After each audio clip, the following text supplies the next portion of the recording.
Ils viennent de Chine, d'Indonésie. Ces scientifiques ont tous un objectif en commun, faire la chasse aux bactéries tueuses comme l'Escherichia coli ou la salmonelle qui se développent dans notre nourriture. Chiao est envoyé par une société d'inspection alimentaire chinoise. En Chine, il n'y a pas beaucoup d'informations disponibles.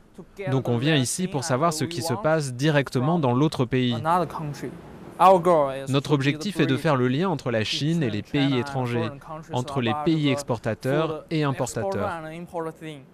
En familiarisant les scientifiques étrangers aux techniques pour tester les aliments et aux normes américaines, ce laboratoire situé près de Washington espère se débarrasser des bactéries avant qu'elles n'arrivent sur le territoire. La formation proposée par ce laboratoire est importante, mais je pense que le plus important est de construire un réseau, une communauté de scientifiques capables de collaborer en rassemblant les organismes de contrôle de différents pays, en les aidant à comprendre les défis que pose le commerce international.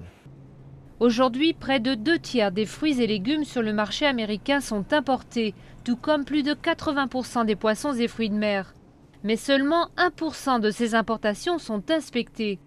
Pour pallier le manque de contrôle, ce laboratoire unique au monde va former les chercheurs de tous les pays et pendant toute l'année.